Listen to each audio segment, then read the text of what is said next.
নমস্কার বন্ধুরা, আমি গোপাল।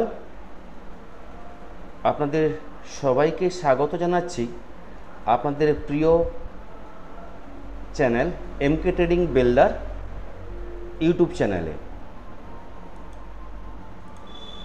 আজ 2 জুন ইন্ডেক্সের মুভমেন্ট কিভাবে হয়েছে, নিফটি ব্যাংক নিফটি কিভাবে ট্রেড করেছে, আমরা ট্রেডিং সেটআপ কিভাবে করেছিলাম এবং আগামীকাল 3 জুন মঙ্গলবার নিফটিতে কিভাবে আমরা ট্রেডিং করব, ব্যাংক নিফটির ট্রেডিং সেটআপ কিভাবে হবে, এইগুলি নিয়ে আজকের এই আলোচনা। তো সবার প্রথমে আপনাদেরকে দেখিয়ে রাখি, এটা এমকে ট্রেডিংয়ের ডিসক্লেমার অবশ্যই আপনারা পড়ে নেবেন। ডিসক্লেমার দেখে ট্রেড করবেন। এমকে ট্রেডিং অথবা আমি কোনোভাবেই আপনাদেরকে বাই বা সেলের রেকমেন্ডেশন করি না। এখানে ভিডিওতে যা কিছু ইনফরমেশান দেওয়া হচ্ছে টোটালটাই কিন্তু এডুকেশন পারপাসের জন্য। এবার আজকে যদি নিফটির অ্যানালাইসিস আমরা দেখি বা নিফটির ট্রেডিং আমরা দেখি, তাহলে বলবো নিফটি একটা গ্যাপ ডাউন ওপেন হয়েছিল, সামান্য ফ্ল্যাট টু নেগেটিভ ওপেন হয়েছিল, কিন্তু নেগেটিভ ওপেন হওয়ার পর 24,716 কাছাকাছি ওপেন হয়েছিল। সেখান থেকে উইথিন 5 মিনিটস নিফটি আজকে ডে লো তৈরি করে, যেখানে 24,538 একটা লো তৈরি করেছিল এবং বলতে গেলে 5 মিনিটের মধ্যে নিফটি প্রায় 200 পয়েন্টের কাছাকাছি ডাউন যায়।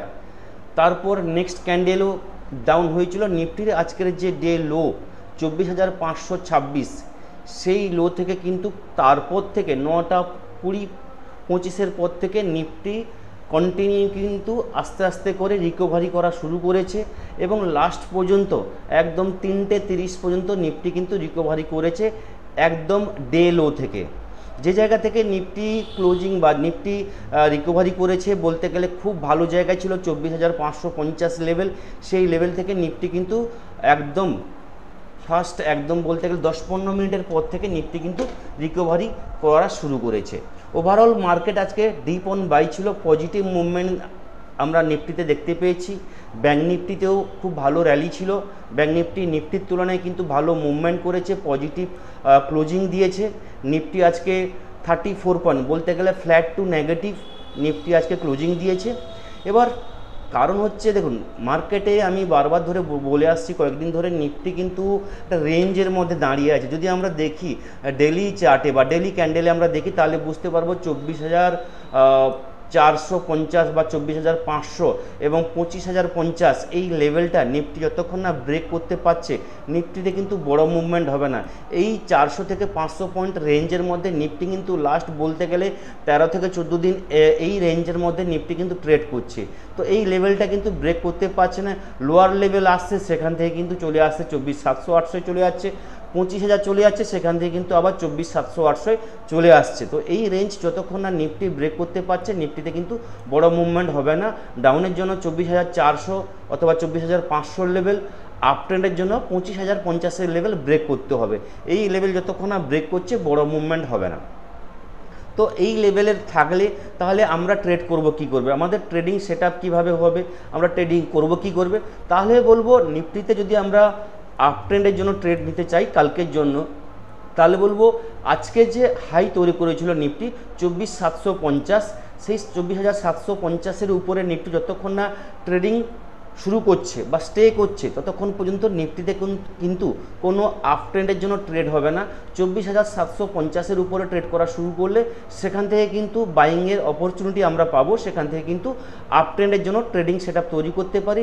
যেখানে ফার্স্ট টার্গেট থাকবে 24,800 লেভেল, সেকেন্ড টার্গেট থাকবে 24,850, থার্ড টার্গেট থাকবে 24,890 থেকে 24,900 লেভেল এবং ফোর্থ থাকবে 24,950 এবং তারপর থাকবে 25,000 এবং 25,050 লেভেল। এই লেভেল আপ ট্রেন্ডের জন্য থাকবে। 25-50-এর উপরে ক্লোজিং দিলে তারপর কিন্তু নেক্সট ভিউ আমাদের কাছে আসবে। তো মোটামুটিভাবে আপ ট্রেন্ডের জন্য এইভাবে কিন্তু আপনাকে 50 পয়েন্টের টার্গেট নিয়ে কিন্তু আপনাকে ট্রেড করতে হবে এবং আপনাকে স্টপ লসটা 15 থেকে 20 পয়েন্টের রেখে কিন্তু আপনাকে সাপোর্ট রেজিস্ট্যান্স ভেবে কিন্তু আপনাকে ট্রেড করতে হবে।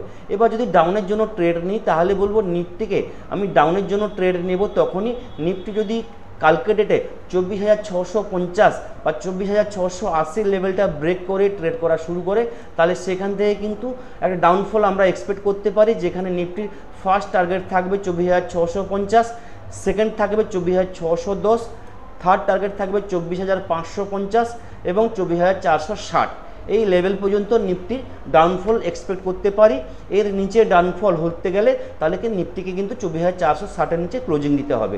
তবে তার আগে বলে রাখি, নিফটি 24,460 যাওয়ার আগে 24,500, 550-এ কিন্তু বড় বায়ার আছে, মানে হিউজ পরিমাণে বায়ার বসে আছে, সেখান থেকে কিন্তু একটা স্ক্যালপিং আসবে। আজকে যে জায়গায় আমরা লক্ষ্য করেছি 24,550 বা 24,500 লেভেলটা কিন্তু নিফটি ব্রেক করতে পারেনি। 15 মিনিটের ক্যান্ডেল, এত বড় একটা রেড ক্যান্ডেল হওয়ার পরেও নিফটি কিন্তু 24,550-এর কাছ থেকে কিন্তু সেখান থেকে রিকভারি নেয় এবং সেখানে বায়ার তাদের বাইং যে স্ট্রেংথ সেখানে কিন্তু আমরা দেখতে পাই, হিউজ পরিমাণে বাইংয়ের স্ট্রেংথ দেখতে পাই, সেখান থেকে কিন্তু মার্কেট রিকভারি করে। তো কালকে যদি আবার এই লেভেলে আসে তাহলে কিন্তু এখান থেকে কিন্তু বাইংয়ের চান্সটা মিস করা যাবে না। এখান থেকে কিন্তু বাইং করতে পারলে ভালো কিন্তু একটা পয়েন্ট আমরা কিন্তু ক্যাপচার করতে পারবো। মোটামুটিভাবে নিফটির আপ ট্রেন্ড এবং ডাউন ট্রেন্ডের লেভেলগুলো আপনাদেরকে বললাম, চাইলে আপনারা নোট ডাউন করে নিতে পারেন। আপনারা আপনাদের সাপোর্ট রেজিস্ট্যান্স লেভেল কিন্তু ড্র করে কিন্তু ট্রেড করবেন। এটা থাকলো নিফটির ভিউ কালকের জন্য। এবং যদি আমরা ব্যাঙ্ক নিফটির ভিউ দেখি কালকের জন্য, তাহলে বলবো আজকে আমি যেটা একটুকে বললাম যে ব্যাঙ্ক নিফটি কিন্তু আজকে পজিটিভ ক্লোজিং দিয়েছে, 153 পয়েন্ট ব্যাঙ্ক নিফটি আজকে পজিটিভ ক্লোজিং দিয়েছে। ওভারঅল ব্যাঙ্ক নিফটি দেখতে গেলে আজকে পজিটিভ মুভমেন্ট হয়েছে। ব্যাঙ্ক নিফটির যদি আজকে আমরা প্রথম থেকেই দেখি, ব্যাঙ্ক নিফটি একটা গ্যাপ ডাউন ওপেন হয়েছিল, বা যেখানে ফ্ল্যাট টু বলতে গেলে ফ্ল্যাট টু একদম ফ্ল্যাট ওপেনিং হয়েছিল, সেখান থেকে কিন্তু ব্যাঙ্ক নিফটি আজকে বড় একটা ডিপ নিয়েছিল, যেখানে বলতে গেলে ব্যাঙ্ক নিফটি 55,400-র কাছাকাছি চলে এসেছিল এবং সেখান থেকে কিন্তু উইথিন 50 মিনিট 15 মিনিটের পর থেকে কিন্তু ব্যাঙ্ক নিফটিও রিকভারি শুরু করে এবং সেখান থেকে কিন্তু ব্যাঙ্ক নিফটি আজকের হাই এবং কালকের হাইয়ের উপরে কিন্তু যায় এবং বলতে গেলে একটা টাইম 55,970-এর কাছাকাছি ব্যাঙ্ক নিফটি ট্রেড করে, যেটা বলতে গেলে 3টের সময় কিন্তু একটা হাই তৈরি করেছিল 55,970-এর কাছাকাছি। মানে আর কিছু একটা ট্রেড করলে আমরা 56,000-এর লেভেল কিন্তু দেখতে পেতাম। তারপর কিন্তু ব্যাঙ্ক নিফটি এভারেজ যে ক্লোজিং এসছে বলতে গেলে 55,900-র কাছাকাছি এভারেজ ক্লোজিং এসছে। ওভারঅল দেখতে গেলে ব্যাঙ্ক নিফটি কিন্তু বুলিশ। ব্যাঙ্ক নিফটির তুলনায় ব্যাঙ্ক নিফটি কালকের যে ট্রেডিং সেট আপ থাকবে বা ট্রেডিংয়ের যে স্ট্র্যাটেজি আমরা নিয়ে ট্রেড করতে পারি, তাহলে বলবো ব্যাঙ্ক নিফটি আজকের যে ডে হাই 55,950 বা 55,960-এর উপরে যদি ট্রেড করা শুরু করে, সেখান থেকে কিন্তু ব্যাঙ্ক নিফটিতে আপ ট্রেন্ডের জন্য আমরা ট্রেড নিতে পারি, যেখানে ফার্স্ট টার্গেট থাকবে 56,100 এই লেভেল, যেটা হচ্ছে বলতে গেলে আমাদের অল টাইম হাই 56,100।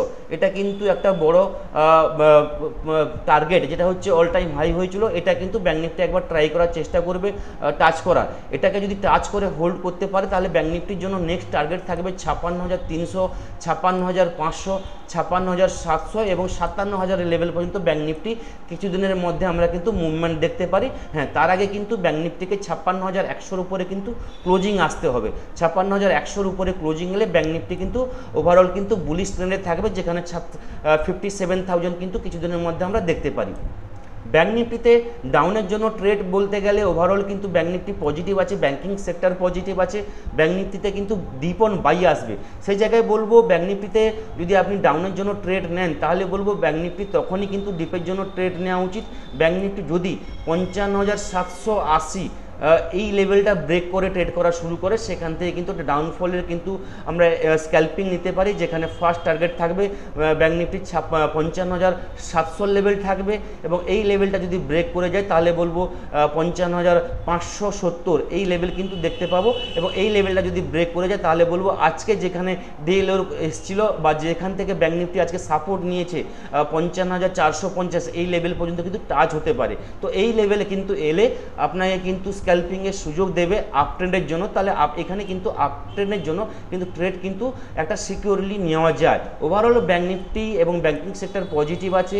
ব্যাঙ্ক নিফটিতে একটা যেটা আমরা কিছুদিনের মধ্যে একটা বড় র্যালি এক্সপেক্ট করতে পারি, মানে বলতে গেলে 57,000 পর্যন্ত ব্যাঙ্ক নিফটি একটা মুভমেন্ট আসতে পারে। তো তার আগে কিন্তু 56,100-র উপরে কিন্তু ক্লোজিং দিতে হবে। হ্যাঁ, এবং যদি ব্যাঙ্ক নিফটি যদি বলি ডাউনের জন্য একদম ফুলফিলভাবে যদি আমরা ট্রেড নিতে চাই, তাহলে বলবো যদি আমরা ডেইলি চার্টে দেখি তাহলে ব্যাঙ্ক নিফটির যে উইক বা ব্যাঙ্ক নিফটি তখনই কিন্তু ডাউনের জন্য ট্রেড নিতে পারি। যদি ব্যাঙ্ক নিফটি 55,120 এই লেভেলটা নিচে ক্লোজিং দেয় তাহলে কিন্তু ব্যাঙ্ক নিফটিতে কিন্তু ফল আসবে, বা এর উপরে থাকা মানে ব্যাঙ্ক নিফটিতে কিন্তু ডিপ অন বাই। কেন এই জায়গাটা হচ্ছে ব্যাঙ্ক নিফটির 20 EMA, তো 20 EMA এর নিচে যতক্ষণ না 10 EMA যাচ্ছে বা ক্লোজিং দিচ্ছে কিন্তু ব্যাঙ্ক নিফটিতে কিন্তু ডিপ অন ভিউ থাকবে, ডিপ অন বাইয়ের ভিউ থাকবে। নিফটির আমরা আজকে 20 EMA দেখে নিই। আজকের ডেটে কিন্তু দেখতে গেলে 10 EMA এর নিচে নিফটি ক্লোজিং দিয়েছে এবং 10 EMA এর নিচে ক্লোজিং দিয়েছে, এবং আজকে 20 EMA কে কিন্তু ক্রস করে গেছিল, আজকে তার নিচে চলে গেছিলো, বলতে গেলে 24,550 ক্রস করে গেছিলো, কিন্তু লাস্টে কিন্তু নিফটি আজকে 20 EMA এর উপরে ক্লোজিং দিয়েছে এবং অনেকটা উপরে ক্লোজিং দিয়েছে। আজকে যদি ডেইলি ক্যান্ডেল দেখেন নিফটি, তাহলে বলবো নিফটি যেখান লো হয়েছিল, লোয়ের থেকে বলতে গেলে ডে হাইয়ের কাছাকাছি বা আজকের যে হাই সেখানের কাছাকাছি কিন্তু ক্লোজিং দিয়েছে। হ্যাঁ, ওভারঅল কিন্তু নেগেটিভ এসছে, 34 পয়েন্ট নেগেটিভ ক্লোজিং দিয়েছে, এবং আজকে ক্যান্ডেল কিন্তু একটা গ্রিন ক্যান্ডেল দেখতে পাচ্ছি, বলতে পারেন এটা একটা হ্যামার টাইপের ক্যান্ডেলও আপনি বলতে পারেন।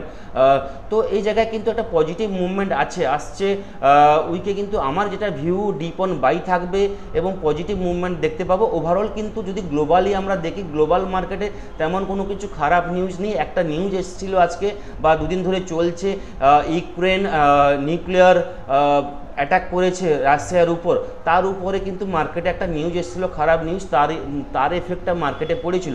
তবে এইটুকু বলে রাখি, ইউক্রেন রাশিয়ার যে নিউজ, এই নিউজ কিন্তু আমাদের ইন্ডিয়া মার্কেট অলরেডি কিন্তু হজম করে নিয়েছে। তো এই যুদ্ধের কারণে আমাদের ইন্ডিয়া মার্কেট খুব একটা বড় কারেকশান হবে না। হ্যাঁ, যদি যুদ্ধ লেগে যায় তখন একটা কিন্তু এফেক্ট পড়তে পারে, কিন্তু এই রকম যদি নিউজ আসতে থাকে, এই নিউজে কিন্তু মার্কেট ওভারঅল যদি ডাউন যায় সেখান থেকে কিন্তু ডিপ অন বাইয়ের সুযোগ আসবে। নিউজ এলে মার্কেটে এফেক্ট পড়বে, 50 পয়েন্ট 100 পয়েন্ট 200 পয়েন্ট কারেকশান হবে, সেখান থেকে কিন্তু বাই অন ডিপ এই কিন্তু ভিউ আসবে। এই সব নিউজ কিন্তু মার্কেট, আমাদের ইন্ডিয়া মার্কেট কিন্তু অলরেডি কিন্তু এক্সিস্ট করে নিয়েছে।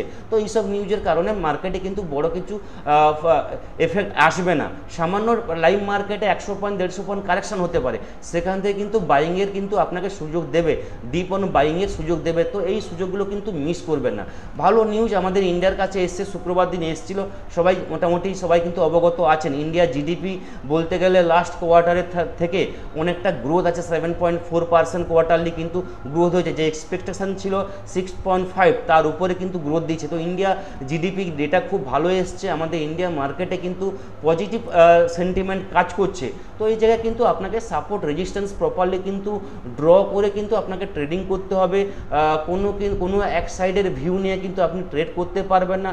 আপনার ভিউ যদি রং হয় তাহলে কিন্তু সেখান থেকে কিন্তু এক্সিট করে আপনাকে মার্কেট ট্রেন্ডে কিন্তু ট্রেড করতে হবে। হ্যাঁ, আমি পজিটিভ বলছি, তার মানে এই নয় কালকে মার্কেট এখান থেকে 300 পয়েন্ট কারেকশান হয়ে গেল, বড় সাপোর্ট ব্রেক করে গেল, হ্যাঁ আমি ডিপ অন বাই বলেছি মানে আপনি বাই করে নেবেন। হ্যাঁ, সাপোর্টে এসছে, বড় সাপোর্টের কাছে এসছে, সেখানে আপনাকে দেখতে হবে মার্কেটের ওয়াই ডাটা কী বলছে, তারপর মার্কেটের চার্ট কী বলছে। সেখান থেকে যদি কোনো পজিটিভ সিগন্যাল পান, পজিটিভ চার্ট যদি আপনার কাজ করে, সেখান থেকে কিন্তু আপনি কিন্তু সুযোগটা কিন্তু লাগাবেন, ডিপ অন বাইরে কিন্তু সুযোগ লাগাবেন।